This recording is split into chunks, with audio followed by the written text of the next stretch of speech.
everybody, it's Mike, aka That Reseller Guy. It is Thursday, and as I promised today, we're going to have our contest for the month. How much did Mike spend at Goodwill last month? I'm going to show you some things that sold, a couple things that I picked up, a couple other random sales. Let's get going.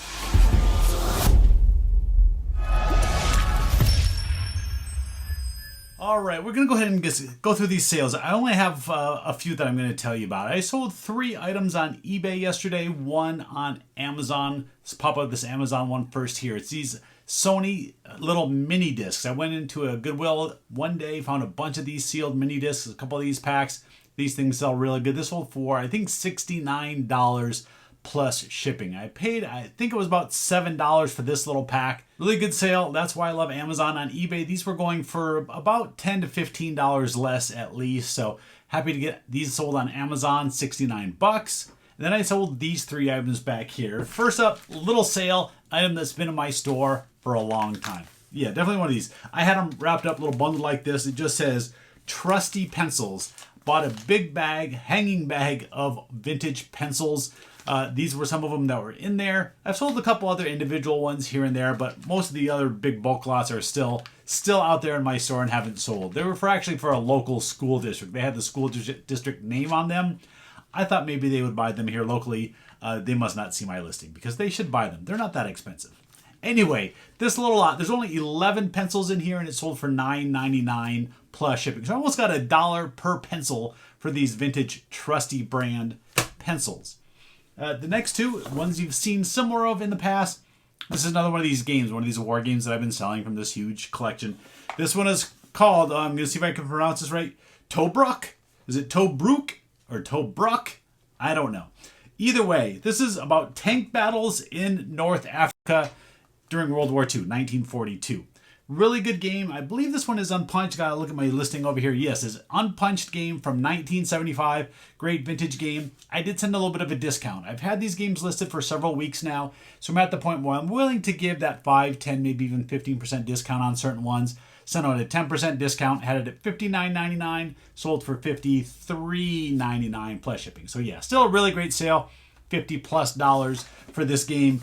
Tobruk.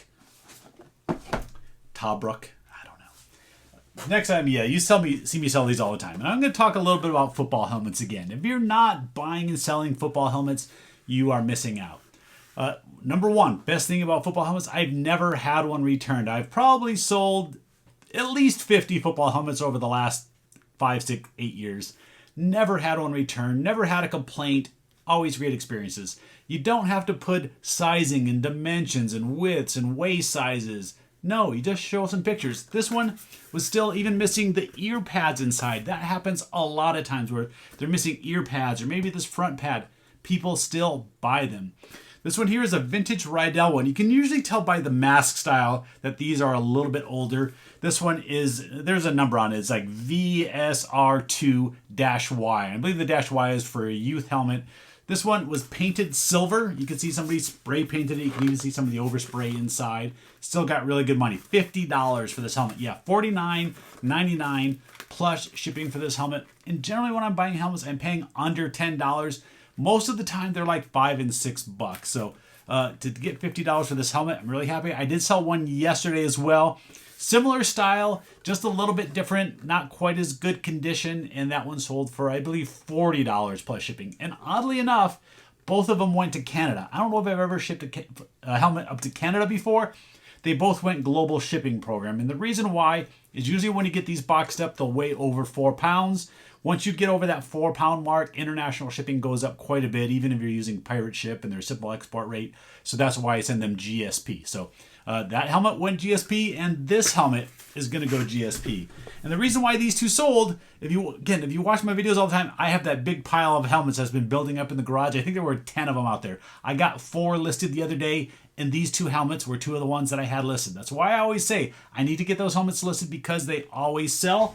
And on top of that, I just picked up 2 more. I picked these up yesterday and 1 more today. One of them I did pay up a little bit for. I think it is, let's see, is it this one? Yeah, this one was marked $12.49. I did get to use my coupon, so I got it down to about that $10 mark. But this is a pretty nice shut helmet. So that's what the inside looks like. It's a pretty nice helmet, $12.49. I wasn't worried about paying that. This one's pretty good. Again, I haven't checked the exact comps on this models, but usually the lowest I'm selling a helmet for is $30, and I've sold them up to $100 plus. This one, my guess, is probably going to be in that $50 range. And here's another Schutt one. This one's a little bit different than that one. And actually, I think this one's going to be pretty good. These ear pads alone, I could pull these ear pads off and sell them for $20 for that pair of ear pads. So be on the lookout for helmets. Yeah, football helmets sell great. You should be selling football helmets. All right, that's enough about football helmets. Now, let's move on. I'm going to show you a couple little things here from my collectibles booth. I haven't been talking about it as much as I would like to on this channel because I say it all the time. I believe having a collectibles or antique booth is a great way to make a little extra money, whether you just want to make a couple $100 or make a little bit more. However you do it, collectibles booths are great. Mine is mainly pop culture and sports items. So that's why I stopped calling it antique, call it collectibles now. Show you a couple things I do in there with a sports card. So I have this box here. This is all 1984 Topps baseball cards. It's not a complete set, and it doesn't have any of the big name stars in here. The best card was this Tony Gwynn card. It's his second year card. Frank Robinson manager card, and this little one that has, I believe, Nolan Ryan on it. So I put these three on the outside. I put them on holders, and I tape them onto this. And then I'm going to sell this box for $10. It's not a lot, but it is $10 for literally something that I have nothing into. And somebody will definitely buy this for $10. I've seen people put junk boxes in their collectibles booth or antique booth, which is just garbage cards, and they try to get $10, $20 box, and maybe they do sell one once in a while. But I don't want to sell people garbage. I want people coming back because I put good deals out there, good quality cards all the time. This is one of them. This will probably be gone within days after I put it in my booth for $10. So that one's a great bargain. This next one I think is going to be even better for somebody. These little plastic boxes work great for this. This one was actually missing the bottom of it, so I just put a piece of, what is that? Cardboard. Yeah, it's cardboard on there. I shrink wrapped it, then I taped it, so nobody's going to be able to open this up without a lot of work. Just like that other box, I'll shrink wrap that before it goes into my booth as well. So this is 1975 Topps baseball. See, if I do this, glare. This, no glare. But what I do is I show a few of the star cards on here. So there's a couple decent names on here. You got Ken Griffey. You got, I think, Dwight Evans on that side. 200 cards in here, and this is going to go for $20 in my booth. 10 cents a card. The condition isn't great on these. There's a few in here that are terrible, that have some creases, but the rest are all kind of mid-grade, lower-grade type cards. But a really great bargain for somebody, 10 cents a card. It'll be worth someone's time just to go through these cards. It's kind of fun going through. Actually, I enjoyed putting this box together and just looking at these cards. 1975 Topps. It's a great year. But stuff like that sells in my booth quickly. I give good deals to people, and it keeps people coming back looking for more in the future. Now, the part that many of you are probably waiting for, monthly contests. How much did Mike spend at Goodwill last month? So it's May now. How much did I spend in April at Goodwill? And I got to make sure that I have this backwards so you don't see. Here's my stack of receipts. This many right here. Not a total huge amount, but not terrible amount. Totals right here. I can see it. A lot of times I have two stacks. I did not have two stacks of receipts this time. So put down in the comments how much you think I spent at Goodwill last month. Doesn't matter if you go over or under. Whoever is closest to the dollar amount. We keep having people be like $1 off or less than $1. It's been kind of crazy. So everybody's eligible, even if you won last month. Yeah, Doug, you've won a couple times. I know a couple of you have won several times, but you guys are still eligible. I don't care if you win every month. The other people need to make some better guesses and get closer. So what are the choices for prizes? Yeah, that's always what I kind of enjoy, finding stuff at thrift stores or whatever that I can give away as prizes. So here's a few. We got 1, 2, 3, 4 choices, and this is game time. So this is all about games. So first up here, we have this little Yahtzee Carabiner handheld game. So if you're a fan of Yahtzee, this is a cool little game. This one's always my favorite. I love finding these. These are usually chosen. Here, let's see. Yeah.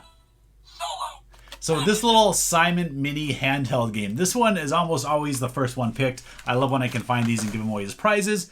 And then I have two different little card games as an option. So we got Sleeping Queens, this little brand new sealed card game. Or you got In a Pickle. So you got a choice of 4. So I'll probably announce the winner on Monday. You put your guesses down below, and I wish you all luck. Now, I'm going to have one little contingency on giving something away. We got to have 100 views on this channel. 100 views on this video. Views have been down a little bit the last couple weeks. I think a lot of times, if I don't make a thumbnail, just kind of use one of my pictures as me going, then the views don't go very well. That seems to be the theme. So I'm going to put a little thumbnail, make this one a little better, and it shouldn't have a problem getting that 100 views. And also, let's just say, for the heck of it, 30 thumbs up. So give this video a thumbs up right now and help the channel a little bit. So, all right, I think that's going to be it for today. I did put a couple sales on my That Card Guy channel. You just should go over there, check that out, see what I sold. I just did it as a short to show those 3 ones. It's less than a minute, so go watch that video too. Other than that, that's it. It's weekend time. Have a great weekend. Something special is coming up this weekend. It's Mother's Day. Have a little something special for my wife and daughter this Saturday. So we're going to go do that on Saturday. I'm going to try to film a couple things from it because I think it'll be kind of fun. So that's it. Hope you all have a great weekend. Thanks for watching. Is that what I say next? Yeah. See you next time.